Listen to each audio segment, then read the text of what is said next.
Hey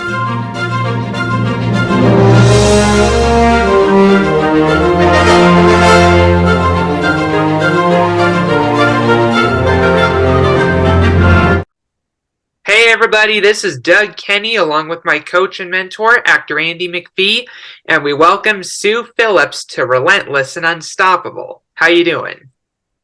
Hello, nice to be here. Fine, thank you. Yeah. Hi everyone. Hi Sue. How you doing? Excellent. Nice to see you, Andy. And yes, same with both of you. Nice to see you both again. Hey Sue, tell us where you are situated at the moment. I'm situated in New York City. I'm originally from South Africa. So Ah, right. So I think you were just saying before that the weather there is beautiful and sunny, and you're about to go down the beach. it is the coldest day today. We're almost having an Arctic storm. It's freezing. Oh wow, jeez. Well, here in Melbourne, it's supposed to be summertime, but it's not really. Don't know what it's doing, but well, that's our planet's. The weather's not behaving itself how it should because I think the planet's a little upset with us. I think so too, actually. Yes. Hey, Doug, how are you, mate? Doing pretty good. It's getting warmer in Phoenix at the moment. Oh, is I it? bet. Yeah, it's been a little cold in the mornings, but when the afternoon comes, it's getting slightly warmer. Oh, cool. Oh, that's great. Well, Doug, um, take it away, mate. Let's introduce Sue to everybody, and and what Sue's up to, and we'll learn more about once we start asking some questions about her interesting. I'd say it's a business, not a hobby. Yeah, so Sue, tell everybody how we met. Well, I was fortunate enough to be invited to attend the Women of Achievement Awards in Los Angeles, and I met you, and it was very exciting because I actually won 3 awards. I won for my platform, which is all about fragrance, which we're going to talk about. I won for style and grace and elegance, which was great, and very excitingly, I won for Miss Elite New York. So I was there for my first time and I got 3 awards and a beautiful crown and a sash. So that's how we met, and it was lovely to meet you, Doug. Oh, that's great. Congratulations. That's awesome. Yeah, and I was pleased to give you a hand in carrying your stuff over to the main room. Exactly. Yeah, you gave the trophy back, didn't you, Doug? Yes, I have the crown. He did not keep my crown. Yeah, right. Okay, just checking. Because I don't want to see you wearing the crown next time we're on an interview, Doug, pretending you just won it somewhere. Okay. I mean, I'd look good in a crown. Yeah, right. Maybe I could have Baron Bombburst's crown from Jitty Jitty Bang Bang. Well, Sue, can you just Doug did tell me a little bit about your fragrances, but it sounds really interesting what little bit he told me. So can you share with us what you actually do? Sure, I'd be happy to.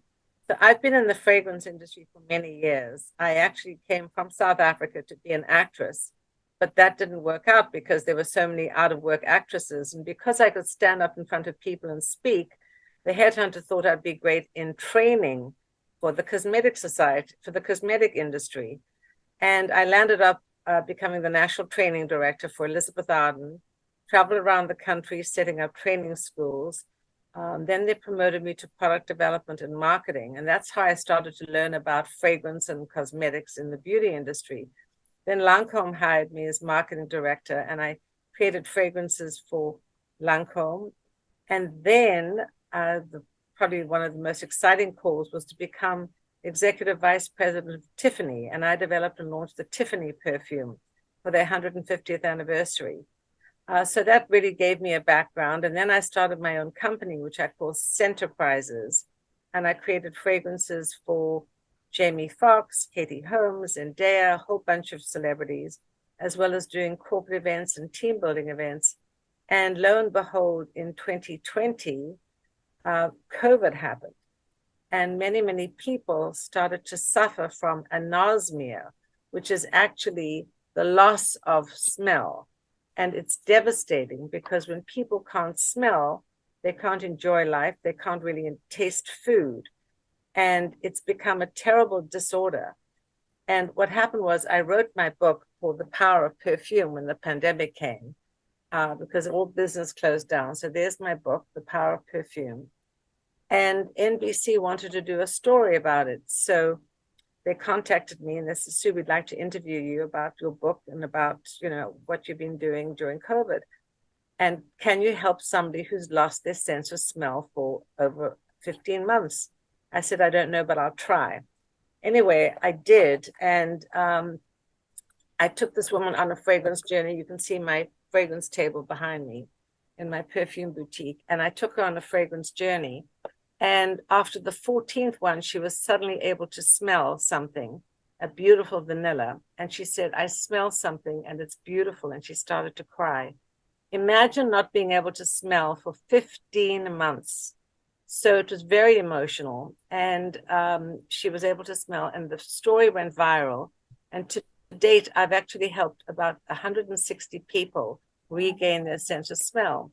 And so I also launched a kit, which is a fragrance kit with all my blends. So if people can't meet with me in New York, we can do a Zoom session. I send them the kit and I take them on a fragrance journey. I call it a scent healing journey.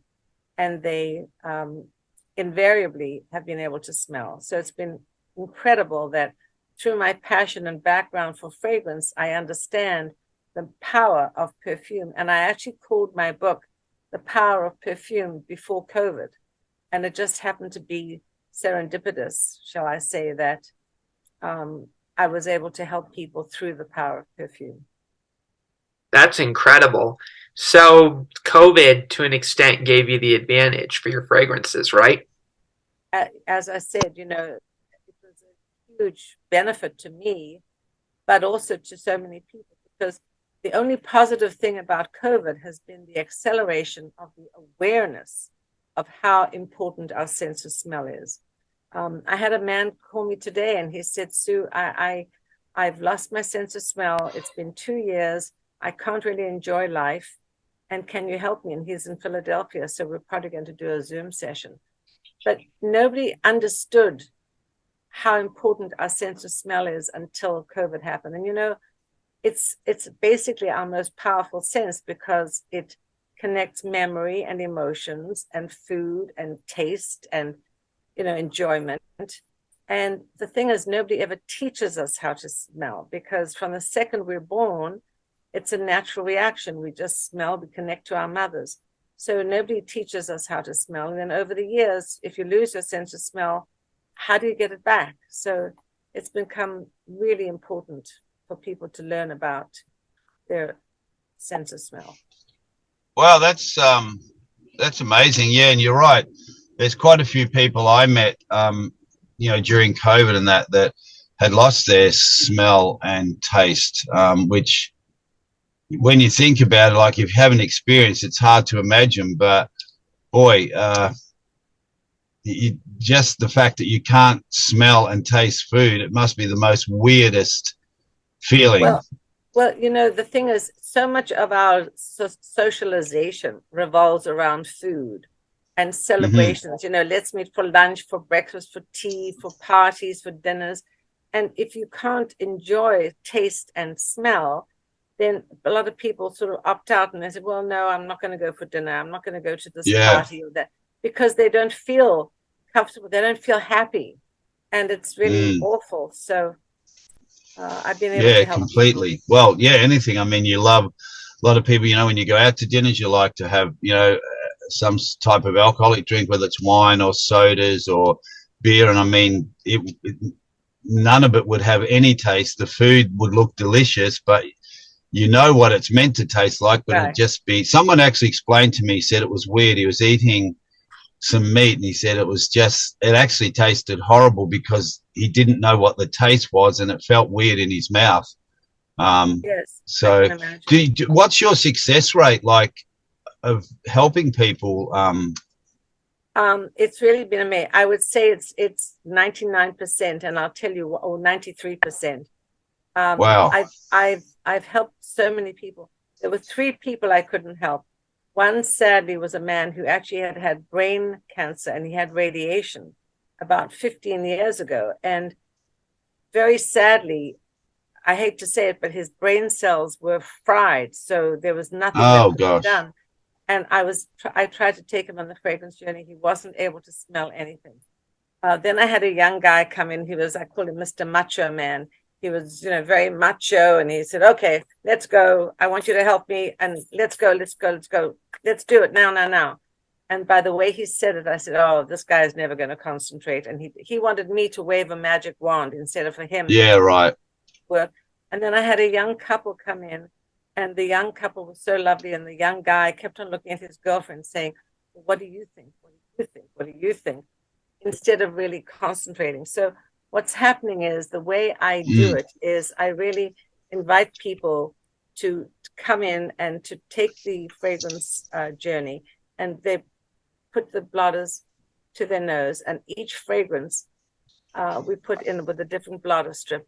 So they try and smell it. And I try to get them to engage and to smell with their brain, because you have to get the limbic system connecting to the olfactory system connecting to the limbic system, because the olfactory system is where we have our sense of smell, connects directly to the brain. And if they're unfocused and concentrating on everything else and not really on the task at hand, it can be a problem. So I really take them on a scent healing journey, and we go through every fragrance, 18 of them, really smell them, evaluate them, and then start to get their brains trained to smell again.